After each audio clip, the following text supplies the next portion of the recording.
हमारी संस्कृति, हमारी पहचान। यज्ञ, योग, आयुर्वेद सदा रहे हमारे साथ। भारत के प्राचीन ग्रंथों एवं आधुनिक विज्ञान का दिव्य संगम, यज्ञ महिमा।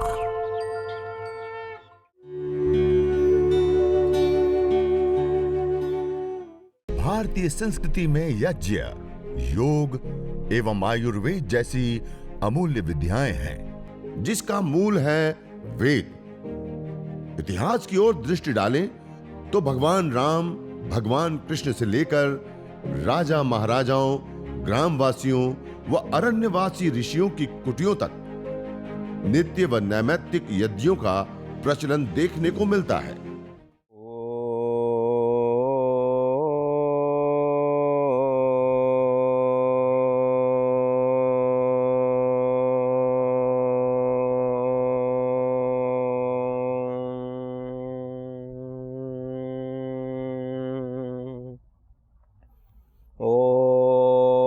अग्निमीळे पुरोहितं यज्ञस्य देवमृत्युजं होतारं रत्नधातमम्।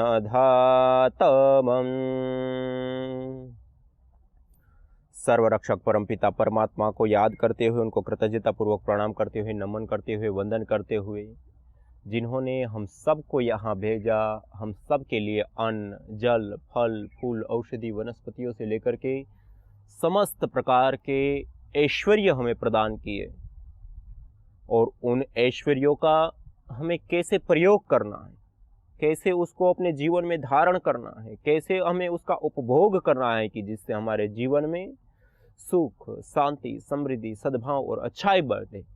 उसके लिए परमपिता परमात्मा ने हमें वेद रूपी अनमोल ज्ञान प्रदान किया, और उस वेद रूपी अनमोल ज्ञान के अथाह सागर के अंतर्गत अलग अलग प्रकार के ज्ञान, विज्ञान हमें देखने को मिलते हैं। और एक रूप से हम कम से कम शब्दों में कहें और शॉर्ट से शॉर्ट में हम देखना चाहें तो एक विधि और एक निषेध, ये दो चीजें हमें विशेष करके देखने को मिलती है। विधि कि यह करो, ऐसे करो, धर्म आचरण करना चाहिए, सत्य बोलना चाहिए, अहिंसा, ब्रह्मचर्य, अस्तेय, अपरिग्रह, शौच, संतोष, तप, स्वाध्याय, ईश्वर प्रणिधान, ये सब करना चाहिए। अर्थात मूल में हम देखें तो दो ही शब्दों में निपट जाएगा, सिमट जाएगा। यह करना है, यह नहीं करना है। जो करना है उसको कह दिया धर्म। उन सारे कर्मों के समुदाय को क्या कह दिया? धर्म। और जिसको हमें नहीं करना है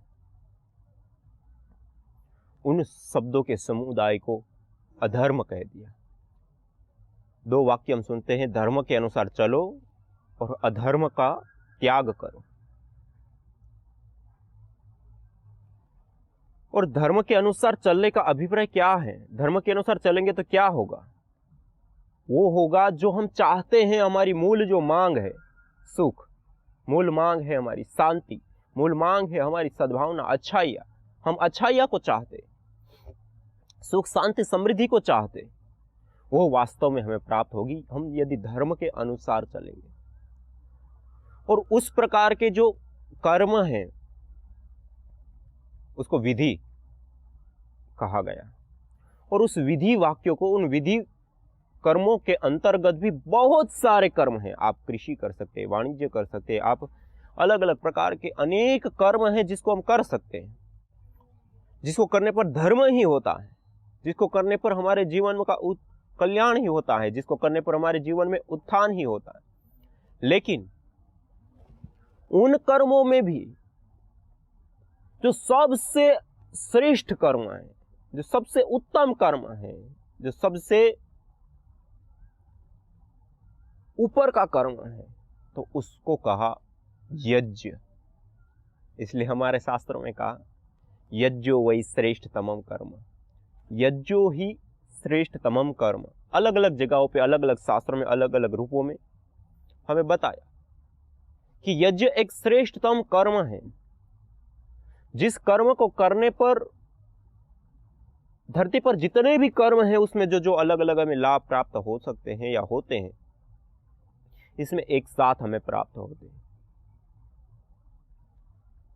यज्ञ को करने पर आरोग्य लाभ, तन का स्वस्थ होना। दूसरा हमें मुख्य रूप से और विशेष रूप से लाभ प्राप्त होता है तन के साथ साथ मन का आरोग्य, मन का स्वस्थ रहना। हम दो शब्द सुनते हैं प्रायः करके, आधि और व्याधि। आधि मन से संबंधित समस्या होती है, मन से संबंधित बीमारी होती है, मन से संबंधित विकार है, और व्याधि तन से संबंधित समस्या या विकार है।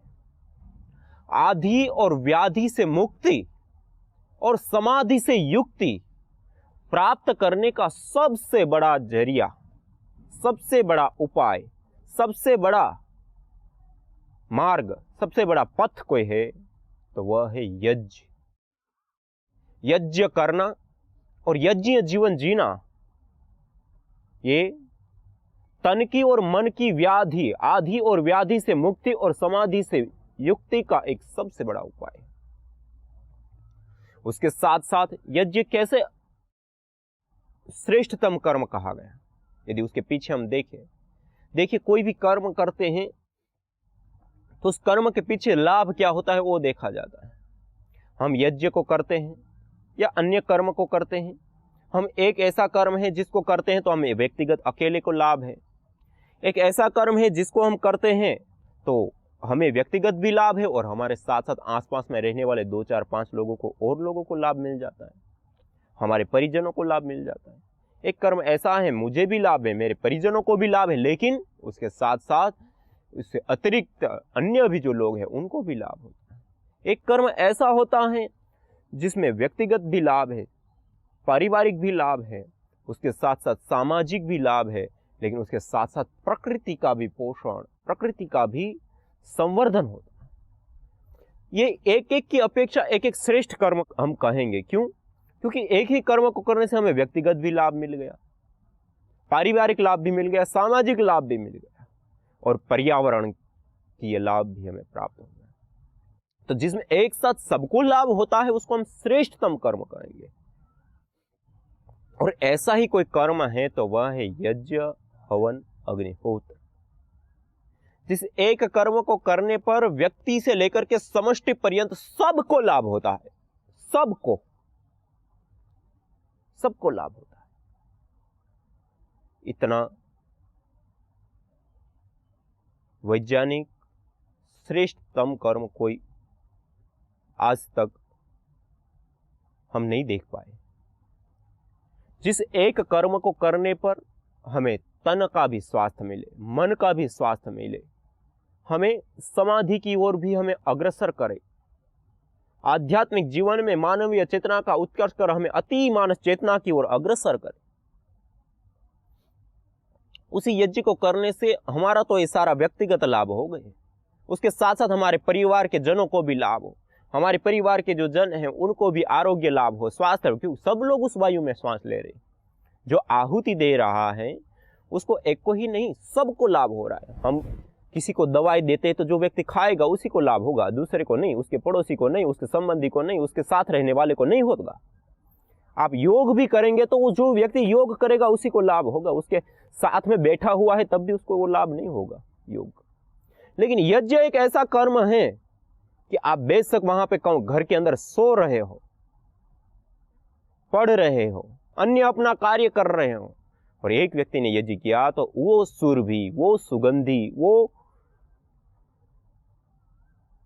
औषधीय वायु, वो जीवनीय शक्ति से युक्त वायु उसकी नासापुटों के माध्यम से, नासिका के माध्यम से उसके अंदर भी प्रभाव डालती है। ये है यज्ञ की व्यापकता, यज्ञ से मिलने वाले लाभ। हम जिसको चाहते हैं उसको भी दे सकते, जिसको हमें पता भी नहीं है उनको भी दे सकते। क्यों? क्योंकि यह यज्ञ वायु चारों ओर के वायुमंडल के अंदर फैलती है, चारों ओर के वायुमंडल के अंदर प्रसरित होती है, और हम भी, हमारे अड़ोस पड़ोसी भी, हमारे समाज में रहने सब लोग इस वायु के अंदर श्वास प्रश्वास की क्रिया कर रहे हैं। और यज्ञ की सुरभि जहां जहां तक फैलती है वहाँ वहाँ तक रहने वाले जो लोग हैं, वो जो श्वास प्रश्वास कर रहे हैं, जाने या अनजाने में, उस शुद्ध वायु को, उस जीवनीय शक्ति से युक्त वायु को, उस मेडिकेटेड एयर को, उस पवित्र वायु को ले रहे हैं, और उससे उनको आरोग्य लाभ, उससे उनको स्वास्थ्य लाभ होता है। कोई लोग या कोई व्यक्ति परोपकार करना चाहे, उपकार करना चाहे, कोई अपने नगर में, अपने मोहल्ले में एक हॉस्पिटल खोल दे और निःशुल्क में सेवा दे कि किसी को भी कोई भी सर्दी जुकाम बुखार ये वो बीमारी होगी, निःशुल्क उपचार भी मिलेगा और दवाइयाँ भी मिलेगी, तो हम उनको कितना अच्छा मानते हैं, हम कितना उनको धन्यवाद देते हैं, हम कितना उसको अच्छा बताते हैं।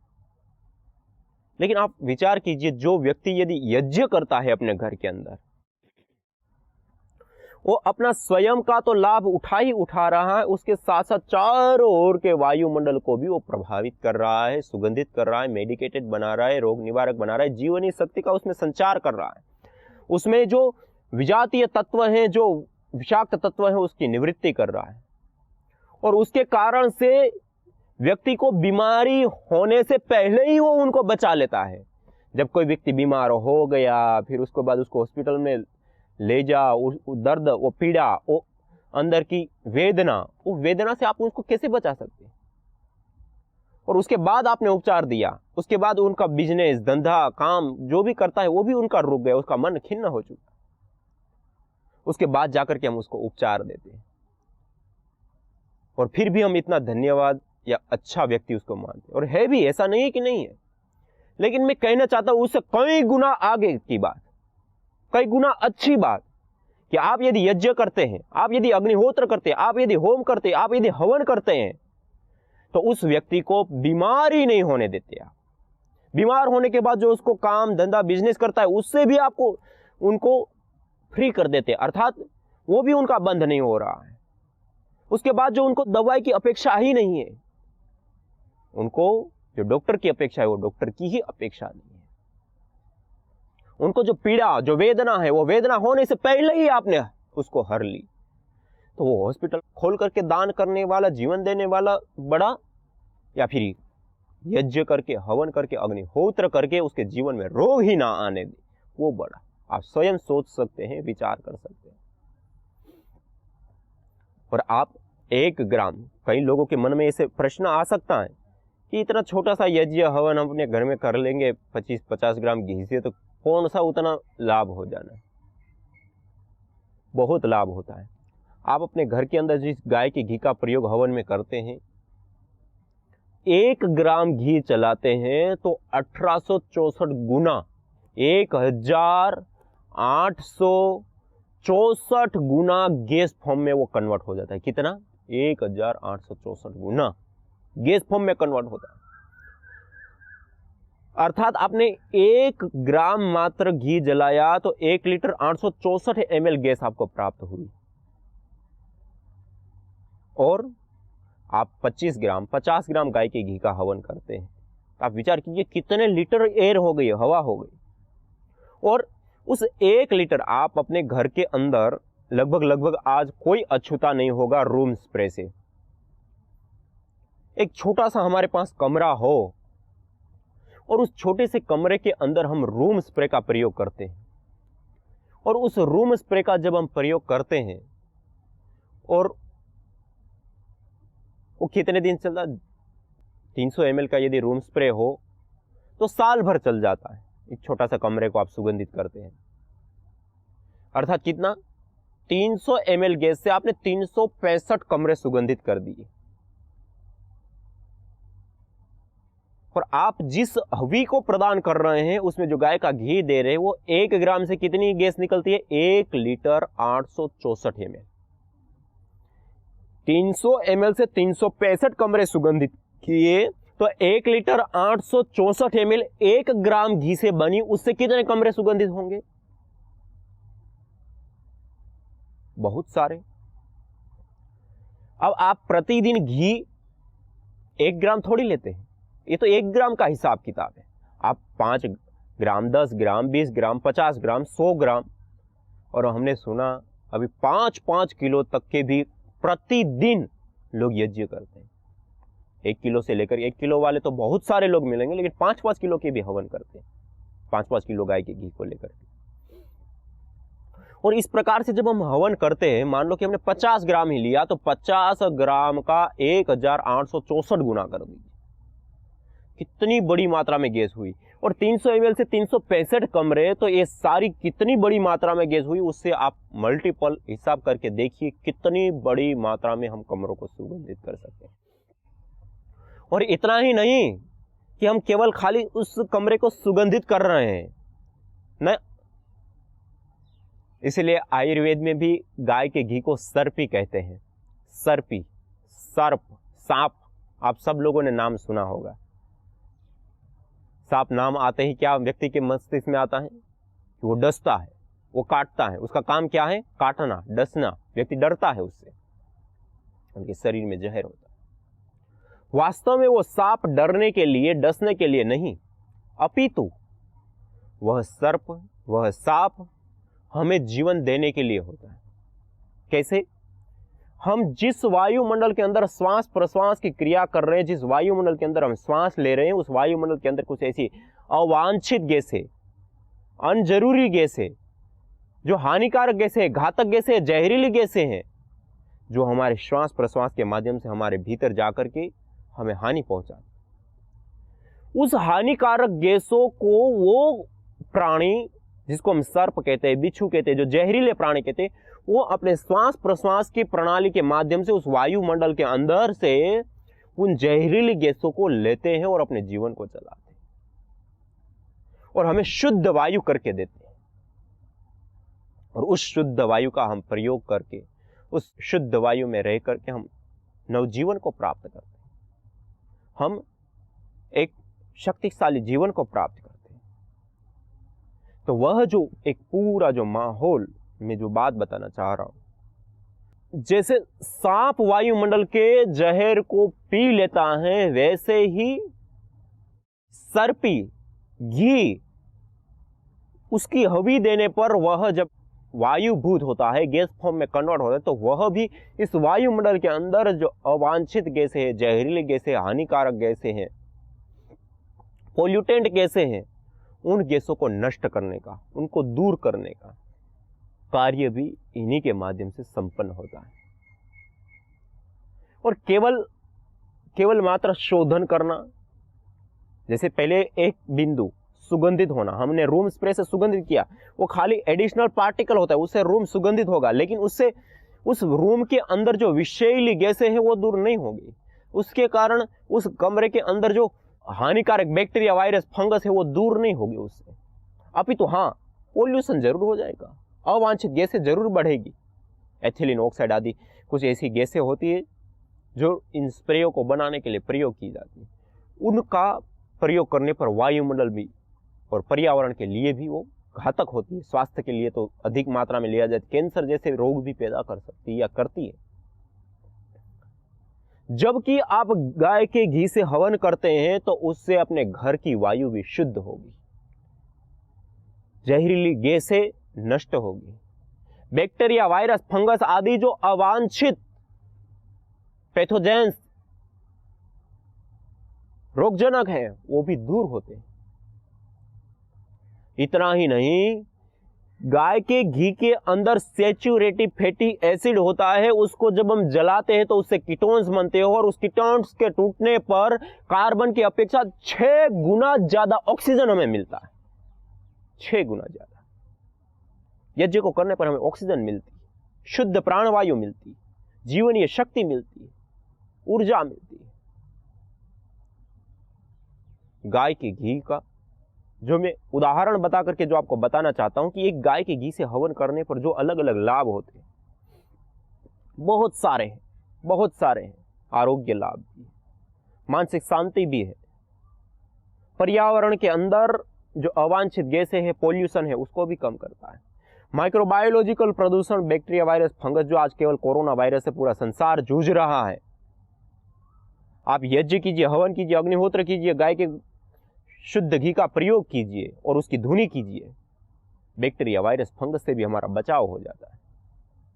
दूर हो जाता है, वायुमंडल सब कुछ सैनिटाइज हो जाता है। और यहाँ तक कि हमने देखा कि जो लोग कोरोना पॉजिटिव हो गए उन्होंने यज्ञ किया, यज्ञ के बाद अंगारों के ऊपर गाय के घी की आहुति देकर के उसकी धुनी की और उस धुनी में प्राणायाम आदि योगाभ्यास किया। 3 से 7 दिन के अंदर कोरोना पेशेंट भी रिकवर हो जाते हैं। जो उनको गंध नहीं आती, गंध आने लग जाती है, सिर में भारीपन और जकड़न हो जाती है वो भी दूर हो जाती है, और भी जो उसके कॉम्प्लिकेशन है वो दूर हो जाती है। कहने का अभिप्राय है कि बहुत सारे लोगों के मन में ये प्रश्न, मैंने जैसे बताया, कितना छोटा सा हम घर में यज्ञ करते 25-50 ग्राम के, उसमें कितना लाभ हो जाएगा, कितने लोगों को लाभ हो जाएगा, ये आ सकता है या आता है। तो उसके लिए ये उत्तर है कि 1 ग्राम जलाने से 1 लीटर 864 ml गैस बनती है, और उस गैस का जो प्रभाव होता है उससे माइक्रोबायोलॉजिकल प्रदूषण भी कम होता है, केमिकल प्रदूषण भी कम होता है, जीवनी शक्ति का भी संचार होता है, और ना जाने और भी कितने कितने अलग अलग लाभ प्राप्त होते हैं। और हमारी परंपरा में पहले से ही दीपक जलाने से लेकर के, हवन करने से लेकर के, और गुग्गुल, गाय का घी आदि की धुनी करने से लेकर घरों में, ये सारी परंपराएं सालों सालों से, वर्षों वर्षों से हमारे पुरखों से चली आ रही। और आज हम फैशन के नाम पे उन सारी चीजों को, पारंपरिक चीजों को छोड़ रहे हैं, और आज हम रूम स्प्रे का प्रयोग कर रहे हैं, आज हम इतरों का प्रयोग कर रहे हैं सुगंधी करने के लिए, और ना जाने उसके कारण कितना पर्यावरण का भी प्रदूषण हो रहा है, और लोगों की जाने तक जा रही। और यहाँ तक कि सामने आया है कि तेज गंध वाले स्प्रेयों का प्रयोग करने पर कैंसर जैसे घातक रोग भी लोगों को हो जाते हैं। और इस यज्ञ को, इस हवन को, इस अग्निहोत्र को, अपनी प्राचीन परंपरा को, जो गुग्गुल, गाय का घी, चावल को थोड़ा गुड़ से युक्त करके, गाय के घी से युक्त करके, अंगारों के ऊपर डाल करके धुनी करना, ये कितना वैज्ञानिक कर्म है। आज हमने भी PRI, पतंजलि रिसर्च इंस्टीट्यूट में कई सारी प्रकार की अलग अलग रिसर्च कर, अनुसंधान कर यह पाया है कि जिन बैक्टीरियाओं से आज पूरी दुनिया जूझ रही है, जिसको हम माइक्रोबायोलॉजिकल प्रदूषण कहते हैं, बैक्टीरिया, वायरस या फंगस जन्य जो बीमारियां होती है, जिसके कारण से पूरी दुनिया में 2.25 करोड़ लोग, ये कोई छोटा आंकड़ा नहीं है, 2.25 करोड़ लोग मर जाते प्रति वर्ष, केवल मात्र एक प्रदूषण, माइक्रोबायोलॉजिकल प्रदूषण। आज पूरी दुनिया में केवल वायु प्रदूषण से प्रतिवर्ष 70 लाख से अधिक लोग मौत के मुंह में समा जाते हैं। प्रकृति के साथ मनुष्य के ऊपर भी अब खतरे की घंटी बज चुकी है। विकास की दौड़ में हम प्रकृति का जतन करना भूल गए हैं। मनुष्य अन्न के बिना 3 महीने, पानी के बिना 3 सप्ताह जीवित रह सकता है, परंतु हवा के बिना 2 मिनट भी नहीं। वही हवा जो जीवन देती है आज जानलेवा हो गई है, जिसका समाधान है यज्ञ एवं वृक्षारोपण। वेद का उद्घोष है, अयम यज्ञो भुवनस्य नाभिः। यज्ञ पंचभूतात्मक देह से लेकर ब्रह्मांड तक में स्वास्थ्य एवं संतुलन को कायम करता है। वैज्ञानिक शोध दर्शाते हैं कि यज्ञाग्नि में उत्तम गुणवत्ता युक्त घृत, जड़ी बूटियां एवं समिधा आदि की मंत्रोच्चारण पूर्वक आहुति देने पर वो द्रव्य अत्यंत सूक्ष्म व आरोग्य वर्धक होकर हमें स्वास्थ्य एवं दीर्घायुष्य प्रदान करता है। यज्ञ भारतीय संस्कृति का मूल है। तो आइए हम संकल्प लें, संसार के श्रेष्ठतम कर्म यज्ञ को अपनाएं। पिंड और ब्रह्मांड में संतुलन कायम करने वाले यज्ञ को अपने जीवन का अभिन्न अंग बनाएं एवं प्रकृति मां के प्रति अपने ऋणों को अदा करें। विश्व स्वास्थ्य का एक नारा, यज्ञ से होगा जग उजियारा। भारतीय संस्कृति की अमूल्य विरासत यज्ञ की महिमा को जानने हेतु वैदिक चैनल पर प्रतिदिन प्रातः एवं सायं 11:30 बजे यज्ञ महिमा कार्यक्रम से जुड़ें। विशेष जानकारी हेतु संपर्क करें। मोबाइल 9068565306।